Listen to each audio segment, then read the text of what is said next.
యాదాద్రి భువనగిరి జిల్లా నారాయణపురం మండల కేంద్రంలో సిపిఎం పార్టీ కార్యాలయంలో విలేకరుల సమావేశం ఏర్పాటు చేయడం జరిగింది। ఈ సందర్భంగా సిపిఎం పార్టీ రాష్ట్ర కార్యదర్శి జాన్ వెస్లీ మరియు మాజీ ఎమ్మెల్యే జోలకంటి రంగారెడ్డి హాజరై మాట్లాడుతూ మావోయిస్టు పార్టీని అంతం చేయాలని కేంద్రం ప్రకటించిందని, కేంద్ర హోంశాఖ మంత్రి అమిత్ చివరి మావోయిస్టును చంపేదాకా వదిలిపెట్టబోమని మాట్లాడడం ప్రజాస్వామిక దేశంలో అత్యంత అభ్యంతరకర విషయమని తెలిపారు। సైన్యం తమ సొంత ఆస్తిగా ఆయన మాట్లాడడాన్ని ఖండిస్తున్నామన్నారు।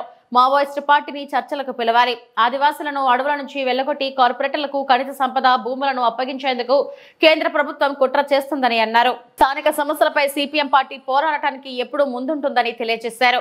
ఈ కార్యక్రమంలో సీనియర్ నాయకులు సూర్కంటి శ్రీనివాసరెడ్డి, దొన్నూరు నరసింహారెడ్డి, తుమ్మల నరసింహారెడ్డి, జిల్లా కార్యదర్శి వర్గ సభ్యులు గుంటోజు శ్రీనివాసచారి తదితరులు పాల్గొన్నారు। ఆపరేషన్ గగార్ పేరుతో మావోయిస్టులని లేకుండా చేస్తాం 2026 మార్చి నాటికని హోంశాఖ మంత్రి అమిత్ షా ప్రకటించి పెద్ద ఎత్తున నక్సలైట్ల పేరుతో అట్లాగే ఆ పేరుతో ఆదివాసుల్ని అత్యంత మందిని హత్యలు చేస్తున్నటువంటి పరిస్థితి కొనసాగుతుంది। ఇప్పటికే ఛత్తీస్గఢ్ ప్రాంతంలో వందల మందిని చంపారు। ఇప్పుడు గరగుట్ట ప్రాంతంలో కూడా మొత్తం చుట్టుముట్టి ఆ ప్రాంతాన్ని కూడా ఆక్రమించుకునే ప్రయత్నం చేస్తున్నారు। ఎక్కువ మంది ఆదివాసీలు ఉండేటటువంటి ప్రాంతంలో అక్కడ సహజ ఖనిజాలు పెద్ద ఎత్తున ఉన్నాయని, వాటన్నింటినీ కూడా పెట్టుబడిదారులంతా కూడా దోపిడీ చేసుకోవడానికి అనుకూలంగా ఉండాలంటే అక్కడ ముందు నక్సలైట్లను లేకుండా చేయాలని, మావోయిస్టుని లేకుండా చేయాలనేటటువంటి ఒక ఉద్దేశం ద్వారా ఈ ఆపరేషన్ గగార్ అనేది కేంద్ర ప్రభుత్వం। అలాగే మావోయిస్టులు చర్చలు జరపడానికి సిద్ధం అని చెప్పి ఇప్పటికీ 1, 2, 3 సార్లు వాళ్ళ అధికార ప్రతినిధులు ప్రకటన చేశారు। బేషరతుగా చర్చలు జరపాలని చెప్పి సిపిఎం పార్టీగా డిమాండ్ చేస్తూ ఉన్నాం। ఆదివాసీలకు సంబంధించిన అంశం, అట్లాగే సమాజంలో కొనసాగుతున్నటువంటి ఆర్థిక అసమానతలు, దోపిడీకి వ్యతిరేకంగా పనిచేస్తున్నటువంటి క్రమంలో వాళ్ళు ఎంచుకున్నటువంటి మార్గాన ఈ ఉద్యమాన్ని నడుపుతున్నటువంటి పరిస్థితి, దానివల్ల జరిగేటటువంటి విషయాల మీద వాళ్ళు కూడా పునరాలోచించుకునేటటువంటి అవకాశం ఉంది। అట్లాగే చర్చలు జరుపుదామని చెప్పి కూడా ప్రకటిస్తున్నారు కాబట్టి కేంద్ర ప్రభుత్వం వెంటనే చర్చలకు ఆహ్వానించి చర్చలు జరపాలని, శాంతియుతంగా పరిష్కారం అయ్యేటట్టుగా చూడాలని చెప్పి కోరుతున్నాం। అలాగే రాష్ట్రంలో కాళేశ్వరం ప్రాజెక్టులో పెద్ద ఎత్తున అవినీతి జరిగిందని చెప్పి విచారణకు కూడా పూర్తి చేశారు। దాదాపు 1,00,000 కోట్ల రూపాయల ఖర్చు పెట్టినటువంటి ప్రాజెక్టు, అందులో అవినీతికి సంబంధించినటువంటి విషయాలు ఎంతవరకు జరిగినాయి ఏంటనేది స్పష్టంగా ఆ నివేదికను బహిర్గతం చేయాలి। ఒకవైపు ఆ ప్రాజెక్టు తప్పుడు పద్ధతుల్లో నిర్మాణం చేపట్టింది, అందుకని 1,00,000 కోట్లు ఖర్చు పెట్టిన నిరుపయోగం ఉంది అని చెప్పి అధికార పార్టీ అంటుంది, అలాగే మంత్రులు అంటున్నారు। మరోవైపు అవంతా కూడా వాస్తవాలు కాదు అని చెప్పి ప్రతిపక్షాలు అంటున్నాయి, ప్రతిపక్ష పార్టీ టీఆర్ఎస్ అంటుంది। ఈ నేపథ్యం విచారణ నివేదికను ప్రజలకు బహిర్గతం చేసిన వాస్తవాలు ఏంటి అనేది కూడా వెళ్ళవలసిన అవసరం ఉంటుంది। అక్కడ అవినీతి జరిగితే అవినీతిని అరికట్టేందుకు చర్యలు తీసుకోవాల్సిన అవసరం। అట్లాగే రాష్ట్రంలో ప్రజా సమస్యలు పరిష్కరించడం మీద రాష్ట్ర ప్రభుత్వం దృష్టి పెట్టాలా। రాష్ట్రంలో అందాల పోటీల మీద ముఖ్యమంత్రి ప్రాధాన్యత ఇస్తూ ఉన్నాడు, ప్రపంచవ్యాప్తంగా అందాల పోటీలు నిర్వహిస్తున్నామని చెప్పి చెప్తా ఉన్నాడు। అందాల పోటీలు నిర్వహించడం అనేటటువంటి దాంట్లో కూడా పెట్టుబడిదారుల యొక్క మార్కెట్ అభివృద్ధి చేసుకోవడం తప్ప స్త్రీని అవమానపరిచేటటువంటి వైద్యం తప్పని సరైనటువంటి కాదు।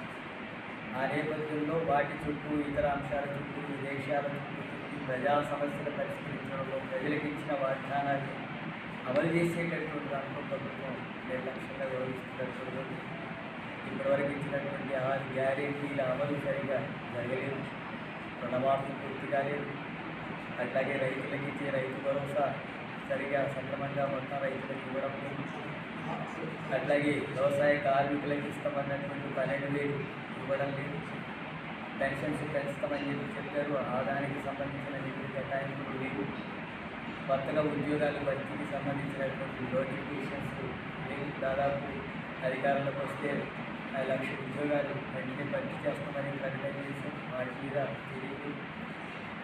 ఇలాంటి వైఖరి రాష్ట్ర ప్రభుత్వం కొనసాగిస్తే అట్లాగే రైతులకు సంబంధించినటువంటి ధాన్యాలన్నీ కూడా రోడ్ల మీద ఉంటున్నాయి. వాటి కొనుగోలు విషయంలో కానీ మద్దతు ధర ఇచ్చే విషయంలో కానీ నిర్లక్ష్యం వ్యవహరిస్తున్నటువంటి పరిస్థితులు పట్టించుకునే పరిస్థితి తీవ్రంగా నష్టపోతున్నాం. వీటన్నిటి మీద ప్రభుత్వం దృష్టి సారించి వీటిని ఆదుకోవాల్సినటువంటి చర్యలు చేపట్టాల్సింది. ఇతర అంశాలకి ఎక్కువ ప్రాధాన్యత తీసుకోవాలని నేను డిమాండ్ చేస్తూ ఉన్నాను. అట్లాగే ఇక్కడ మన జిల్లాకు సంబంధించినటువంటి దాంట్లో ఇక్కడ నీటి సమస్య చాలా పెద్ద ఎత్తున ఉంది. వీటిని పరిష్కరించడానికి కూడా ప్రభుత్వం చర్యలు తీసుకోవాల్సి వస్తుంది. శివనగూడెం రిజర్వాయర్ నుండి రాచకొండ ఎత్తిపోతల పథకం ద్వారా వాటికి నిధులు కేటాయించి మంజూరు దానికి సంబంధించినటువంటి పనులు పూర్తి చేస్తే ఆరుట్ల ప్రాంతం నుంచి ఇక్కడికి నారాయణపురం కానీ ఈ ప్రాంతానికి అంతా కూడా నీటి వసతి కల్పించడానికి అవకాశం ఉంటుంది. దానివల్ల ఈ ప్రాంతంలో ఉండేటటువంటి గ్రామాలు ముఖ్యంగా గిరిజనులు ఎక్కువ ఉన్నటువంటి ప్రాంతాలకి మన భూములకు నీటి సౌకర్యం లేదు.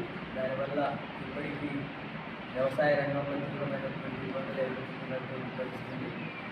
అందుకని రాచకొండ ఎత్తిపోతల పథకం ద్వారా వీటిని నీటి సరఫరా జరిగేటట్టుగా నిధులు వెంటనే మంజూరు చేయాలని చెప్పి సీఎం పార్టీగా డిమాండ్ చేస్తున్నారు. అట్లాగే మూసీకి సంబంధించినటువంటి అంశంలో కూడా గత పాలకులు ఇప్పుడున్నటువంటి పాలకులు కూడా త్రాగునీరు సాగునీరు ఈ జిల్లా ప్రజానికానికి రైతాంగానికి అందించడంలో విఫలంగా అవడం జరుగుతూ ఉంది. ఎందుకంటే ఈ జిల్లా మొత్తం కూడా 3 జీవనదులు ఉన్నాయి. గోదావరి నది ఒకవైపు, మధ్యలో మూసీ నది, మరొక వైపు కృష్ణా నది. ఈ 3 నదులకు సంబంధించినటువంటి నీళ్లు సక్రమంగా అందించినట్టయితే కొంత భాగం గ్రావిటీ ద్వారా అందడానికి అవకాశం ఉంది. కొంత భాగం ఇటుకల ద్వారా నీరు తీసుకోవడానికి అవకాశం ఉన్నా కూడా కొంత నీరు మాత్రం తీసుకోవడం అనేది జరుగుతుంది. ముఖ్యంగా ఈ నారాయణపురం మండలం ఈ మునుగోడు కాన్స్టిట్యూన్సీకి సంబంధించి బస్వాపురం రిజర్వాయర్ కానీ, పాలమూరు రంగారెడ్డి ఎత్తిపోతల పథకం కానీ, శివనగూడెం రిజర్వాయర్ ఇవన్నీ కూడా మేము కూడా ఈ మధ్యకాలంలో పరిశీలించాము. ఈ ప్రాజెక్టు పూర్తయి పాలమూరు రంగారెడ్డి ప్రాజెక్టు పూర్తయి ఈ రిజర్వాయర్ మొత్తం కూడా నింపినట్టయితే ఈ ప్రాంతానికి తాగునీరు సాగునీరు అవడానికి అవకాశం ఉంది. సిపిఎం పార్టీగా అనేక సార్లు పాదయాత్రలు చేసి అనేక ఉద్యమాలు జరిపి ప్రభుత్వానికి మనం మొదలుపెట్టుకున్నా కూడా ఇప్పటివరకు ఆ పనులు సరిగ్గా జరగడం లేదు. అందుకని ఇప్పటికైనా ఈ ప్రభుత్వం చిత్తశుద్ధితోటి ఎన్నికల్లో ఇచ్చినటువంటి వాగ్దానం ప్రకారంగా ఈ పాలమూరు రంగారెడ్డి ఎత్తిపోతల పథకాన్ని పూర్తి చేసి ఈ ప్రాంతానికి నీళ్ళు అందించాలని, మూసీ ద్వారా వచ్చేటువంటి నీళ్లు కూడా కొంత ప్రాంతానికి అందించాలని చెప్పేసి కోరుతా ఉన్నాం. ఈ ప్రాజెక్టులకు సంబంధించి తర్వాత ఏంటంటే ఇప్పుడు గత ప్రభుత్వం ప్రాజెక్టుల నిర్మాణంలో కాళేశ్వరం ప్రాజెక్టు నిర్మాణంలో అది పెద్ద ఎత్తున అవినీతి అక్రమాలు జరిగేది కూడా మనం చూస్తూ ఉన్నాం. వీటన్నిటిపైన అఖిలపక్ష సమావేశం కూడా పెట్టాలి. అఖిలపక్ష సమావేశం ఏర్పాటు చేసి ఇప్పటివరకు ఎన్ని ప్రాజెక్టులు కట్టారు, ఏ ప్రాజెక్టులు మధ్యలో ఆగినాయి, తర్వాత వాటిని పూర్తి చేయడానికి ఏ చర్యలు తీసుకుంటా ఉన్నారు, తర్వాత ఇప్పుడు కాళేశ్వరం ప్రాజెక్టు పూర్తిగా అది దెబ్బతిన్నది, పెద్ద ఎత్తున దానికి డబ్బు ఖర్చు పెట్టి వృధా చేశారని చెప్పేసి చెప్తా ఉన్నారు. వీటిపైన రకరకాల ప్రచారం తర్వాత ఏంటంటే ఇవన్నీ జరుగుతున్నాయి. కాబట్టి ఈ టైంలో ప్రభుత్వం అఖిలపక్ష సమావేశాలు పెట్టి వీటన్నిటిపైన ప్రజలకు రైతాంగానికి తెలియజేయవలసినటువంటి అవసరం ఉందని కూడా చెప్తా ఉన్నాం. అందుకని ఒకరిపైన ఒకరు గత ప్రభుత్వం 10 సంవత్సరాల అధికారంలో ఉన్న కేసీఆర్ కాంగ్రెస్ పార్టీని విలన్గా వాళ్ళు చెప్పడం అనేది విలన్ పాత్ర. వీళ్ళు వాళ్ళని, వాళ్ళు వీళ్ళని, వారు వీరు ఇద్దరు విలన్ పాత్రనే వాళ్ళు పోషిస్తూ ఉన్నారు. హీరో పాత్ర కావాలంటే హీరోలాగా పనిచేయాలి. ప్రజలకు ఇచ్చినటువంటి హామీలు సక్రమంగా అమలు చేసి ఈ పెండింగ్ ప్రాజెక్టులు పూర్తి చేసి తర్వాత నిరుద్యోగ సమస్య కానీ ఈ 6 వాగ్దానాలు ఎన్నికల్లో ఇచ్చిన వాగ్దానాలు అమలు చేసినట్టయితే హీరో పాత్రగా ఇలా కాంగ్రెస్ పార్టీ ప్రజలు కూడా ఆ రకంగా ఏంటంటే గుర్తించడం అనేది జరుగుతుంది. మరి వీళ్ళు హీరోలు అవుతారా, జీరోలు అవుతారా, విలన్లు అవుతారా అని చెప్పేసి ఈ ప్రభుత్వం నిర్ణయించుకోవాల్సిన అవసరం ఉంది.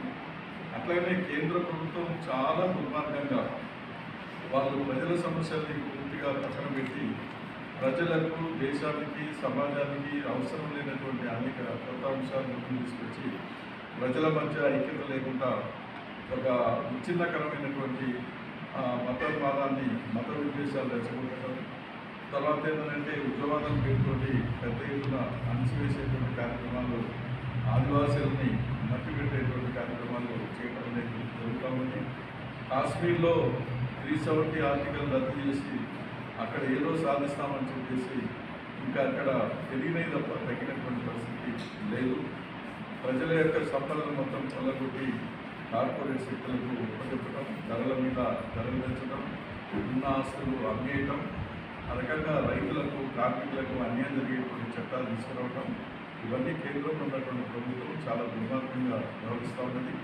అందుకని ఈ విషయాలన్నీ కూడా ప్రజలకు తెలియజేసి ప్రజల్ని చైతన్యపరిచి పాలకులు అనుసరిస్తున్నటువంటి ప్రజా వ్యతిరేకమైన విధానాలకు వ్యతిరేకంగా ఉద్యమాలు సాగిస్తూనే ఈ స్థానిక సమస్యల పరిష్కారం కొరకు, నీటి ప్రాజెక్టుల కొరకు సిపిఎం పార్టీ ఇప్పటికే పాదయాత్ర చేసి కలెక్టర్ ఆఫీసుల ముందు ధర్నా చేయడం అనేది జరిగింది.